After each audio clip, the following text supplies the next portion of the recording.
Sometimes instead of using your graphing calculator, sometimes the algebra is quicker. So in this video in P5, we're going to talk about the review kind of algebra things that you might need for solving quadratics.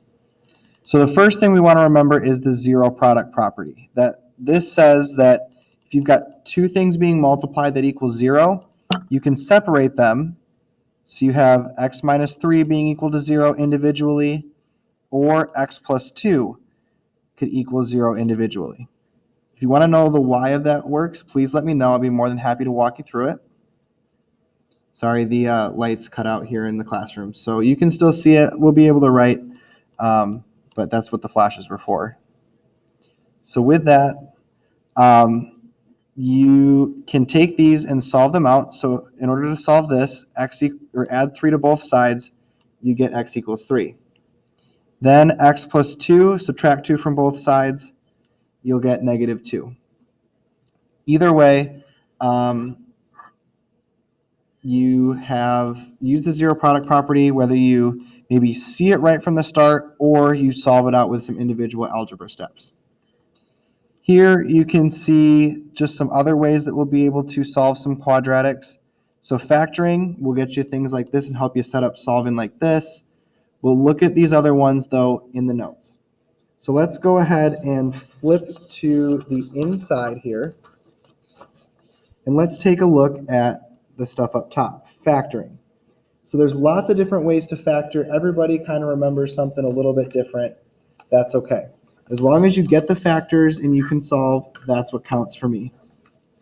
So maybe you know to set it up, pre-fill in your x's, and then you think what multiplies to the number on the right that adds to the one in the middle. A lot of people remember that. So what multiplies to 8 but adds to 9? That is a positive 8 and a positive 1. And then people solve it from there to get negative 1 and negative 8. Some people will use the big X, as I call it, to do the same thing. They'll put A times C up above, B down below, because you've got A, B, and C as numbers. And then they still think 8 and 1, and they put it in there. This just provides some structure, but if you know a different way to factor, go ahead and use that. So same thing going on here. The only thing we got to think of is what if there's a negative? So what multiplies to 8 but adds to negative 6? Well, I know 4 times 2 is 8, and 4s and 2s make 6, but I'd have to remember that both of those would have to be negative to make sure the signs match up. That negative 2 and negative 4 multiply to be positive 8, but negative 2 and negative 4 do add to negative 6. Putting these together, you'd get x is equal to 2 and 4. So I want you to just take a minute, try these on your own, see if you remember how to factor, because that's something we're going to use all year.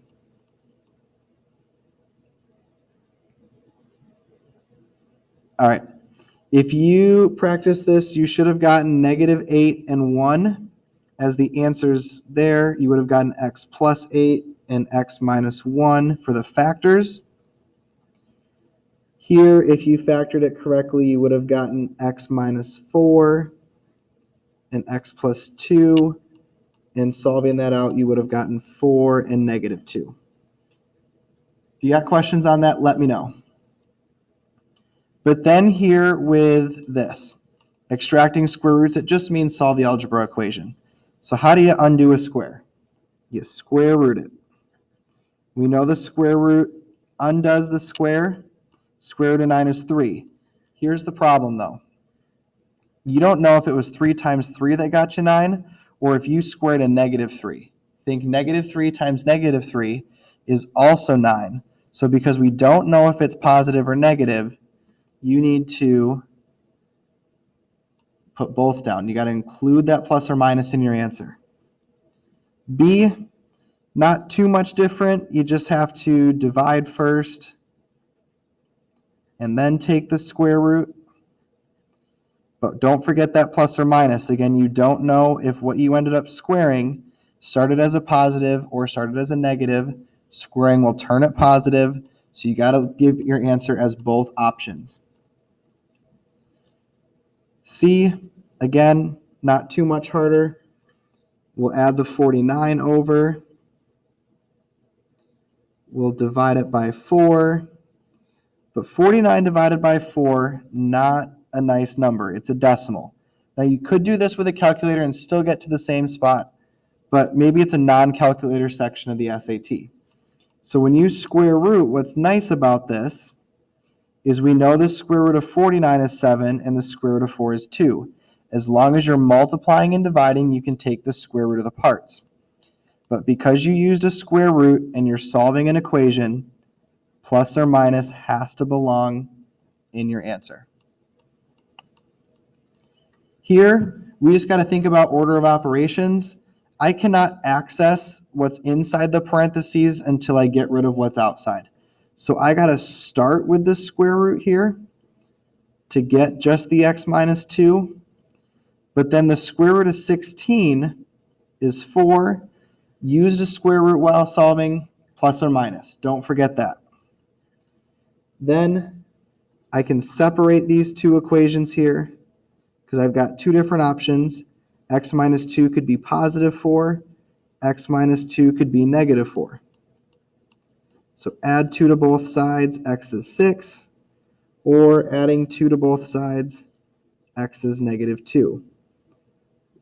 Those are the options there.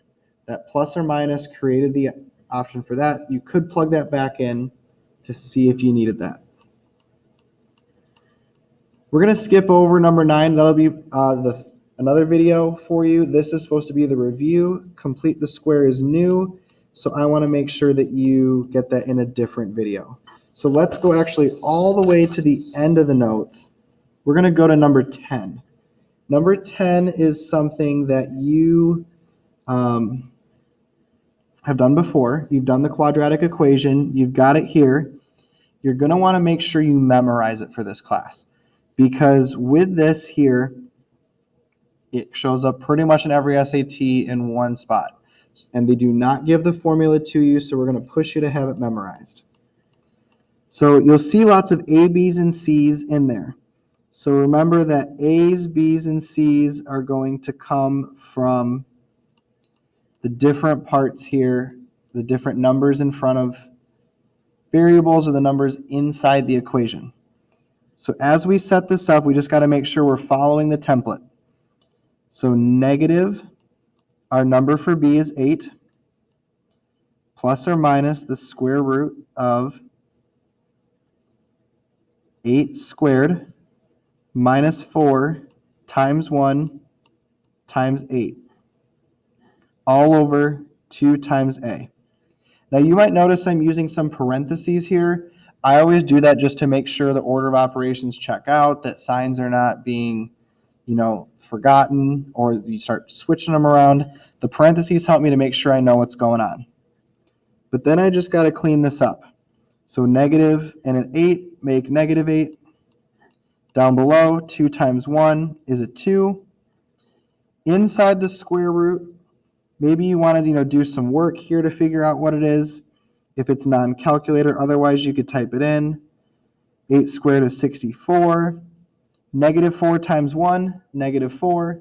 Negative 4 times 8, negative 32. So I will be doing 64 minus 32, or 32. Now you might think, okay, square root of 32, not a number that I know off the top of my head. I can't get the decimal, so I'm done.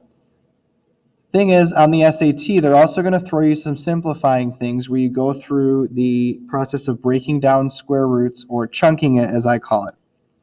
So 32, a way to rewrite that is 16 times 2. But we know the square root of 16. So we can break this up and say, actually, if I break it up, if I separate it, the square root of 16 I know to be 4, but the square root of 2 I'm going to leave behind because I don't know that. Then here, with this, I got to double check the division on here. This 2 is underneath a couple things up top. If the number down below divides nicely into both of these, you've got to simplify it. Now, numbers inside square roots are not going to mix with what's outside the square root, so we're focused on the -8 and the 4. Well, -8 divided by 2, -4. 4 divided by 2, 2. Square root of 2, right there. Now, question B, the thing that you got to make sure you know about the quadratic equation is in order to start doing it and using the right numbers for A, B, and C, it's got to be set equal to 0 first. So that means I'd want to change this to x squared plus 4x plus 8 equals 0. Then I can start setting up my quadratic. I'm going to just write that out because I'm confident that you guys can fill out the template on your own. Cleaning that up, again, feeling confident you guys can do that. I'm going to get there. If you have questions on it, please let me know. I want to make sure that if you feel like you need to get some clarifying questions that you are asking. But in simplifying this, there's a negative under the square root. That's got to trigger something for you. Negatives under square roots, you got to think I. So the square root of 16 I know to be 4, but because I had the negative, I got to think I. So we'll get 4i for the square root, and then simplifying that down, you will get -2 plus or minus 2i, simplifying like we did before. The 2 divides into both 4s. You've got to do that because of the addition subtraction. There you go. All right, let's go back up. We can actually do one of these SAT questions without learning anything new. So with this here, we're going to look at this one right here. We've got a circle. So with a circle, we've got to be thinking x minus h squared plus y minus k squared equals r squared. Because we're given a center, we're given an endpoint, we don't have a radius quite yet. We'll talk about that. But let's try to visualize what we do have, because our goal is to put it inside this template. Well, center, we know to be h comma k. So that means h is 0. So I'll have x minus 0 squared plus y minus my k value of 4 squared equals, we don't know the r squared yet. We're going to figure that out. But x minus 0 squared, x minus 0 is just x. So this really is just x squared. So seeing this as the beginning, I've got the x squareds all here in my multiple choice options, but I know y minus 4 is something I'm going to want. So B, I can eliminate right now just because the center's off. The radius, though, I'm going to want to use that endpoint to help out, though. So if my center is at 0, 4, if I sketch a graph, I'm going to put that right there. Endpoint of 4/3, comma 5. Well, 4/3 is about 1.33. So I'll go to an x of 1.33 and a y of 5. That puts me at the edge of my circle, and I'll get a circle that looks ish like that. This is the radius. So we've got information. We just got to figure out how can I figure that out. Well, don't forget about your triangles. So with this here, let's think about the x distance and the y distance. From 0 out to the edge, that x distance was the 1.33. From 0 to 4/3. Then I've got the y distance. From here to here, I jumped up 1. So I've got some side lengths. I need the hypotenuse. Let's use the Pythagorean theorem. So my 4/3 squared plus my 1 squared has to equal my radius squared. Side squared plus side squared equals hypotenuse squared. Well, distributing those, I'm going to get 16 over 9 plus 1 squared is 1 equals r squared. Well, 1 I can rewrite as 9 over 9. Then I've got my common denominator fractions that I would need to add the fractions. So I see that 25 over 9 is going to be r squared. Well, the nice thing about our equation here is that it wants r squared. So 25 over 9 belongs, meaning I want A. I don't want C, because if I were to square root both sides and solve for r, this is what I'd get for r. But our equation calls for r squared. I already found r squared. I can stop. All right, this is it for part 2. We'll go over completing the square, that new technique, in video 3.